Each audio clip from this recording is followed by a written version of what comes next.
Have you ever felt like you're talking to a complete brick wall? You reason with them, you argue, you try absolutely everything, but the person you're trying to reach, they just won't budge. It is one of the most frustrating feelings in the world. Well, in this explainer, we're going to tackle that exact problem head-on by digging into one single, hard truth that might just change everything for you. And here it is. This is the core of it all. This simple sentence, it's one of the hardest things to truly accept about other people. It doesn't matter how much you care or how right you are, you simply cannot force another person to change. Real, lasting change has to come from inside them. Now, I'm sure you've heard the advice. It's always well-meaning, right?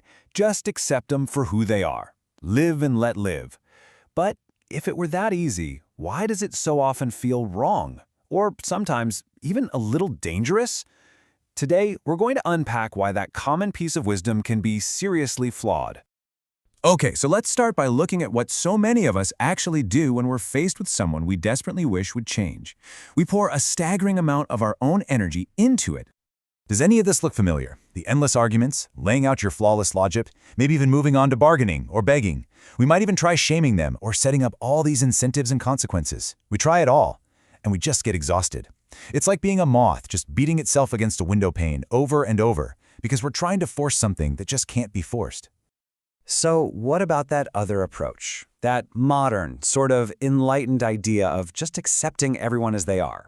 Well, the source material we're looking at today argues that this is in fact a pretty privileged way to look at the world. On the surface, the advice sounds so gentle, so evolved, doesn't it? Let people be, accept them unconditionally. But the source points out a pretty harsh reality. That advice really only works if you're insulated from the fallout. It is so easy to tell someone else to just accept a person's behavior when you're not the one being harmed by it. And this right here is the breaking point. That whole philosophy of just passively accepting everything, it completely falls apart the second someone's actions cause real, actual damage. At that point, live and let live isn't just hard, it's basically impossible. So let's really put this philosophy to the test. Does it actually hold up in the real world, when the stakes are high? Just think about it for a second. Let's say your partner is totally emotionally unavailable. Does accepting them mean you also have to accept being emotionally starved for the rest of your life, or maybe face the trauma of a divorce? That's not a simple choice at all. Okay, let's raise the stakes a lot. Can you really tell someone to just accept a person who is actively hurting a child? Of course not. That's absurd. All of a sudden, that nice, well-meaning advice becomes morally bankrupt. Doing nothing is just not an option.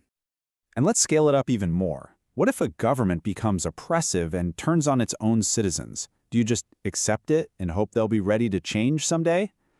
History shows us again and again that kind of passivity can lead to absolute catastrophe. So here's the crucial takeaway from all this. We are all connected. Our actions ripple out and affect each other in really profound ways. This whole idea that we can all just live in our own little bubbles and do our thing without consequence, it's a fantasy. The reality is we live in this incredibly interdependent web, and sometimes, for our own well-being or even our survival, we need other people to change. All right, so if forcing change doesn't work and just passively accepting things is a flawed idea, then what's left? What do we do? The source argues we need to stop looking at the problem from the outside in. We have to completely shift our approach. And this right here is the fundamental shift in thinking. The goal isn't to give up. The goal is to change your tactics. You stop trying to be the hammer that forces the change, and you start trying to be the spark that ignites their own internal desire to change. See, you can't control another person, but you can absolutely influence them. You can show them a better way. You can help them see for themselves why changing is actually in their own best interest. Because their own genuine desire to be different is infinitely more powerful and more permanent than anything you could ever impose on them from the outside. So what happens when you truly, deeply accept that you can't force the unforceable? Honestly, the first thing you'll probably feel is relief. It's incredibly liberating because it finally gives you a clear, practical way forward. When you adopt this mindset, it gives you 3 huge advantages. First, you see the problem for what it really is. It's not a lack of your effort, it's a lack of their desire. Second, you can finally focus on the real task, which is sparking that desire. And third, and this one is so important, you know when to stop. You stop being that moth flying against the window, wasting all your precious energy on something that just isn't working, and you can redirect that energy somewhere it will actually make a difference. I just love this quote from the source material. It's such a perfect way to visualize this whole struggle, isn't it? Some situations are walls. They are not doors, and no amount of beating on them is going to change that fact. Real wisdom is knowing the difference and knowing when it's time to just look for another way around. So as we wrap up, I want you to think about your own life. Is there a person or a situation that you've been trying so hard to change, a wall that you've just been beating against? Maybe, just maybe, the most powerful change you can make right now is to accept that you can't force it and finally give yourself permission to turn around and walk away.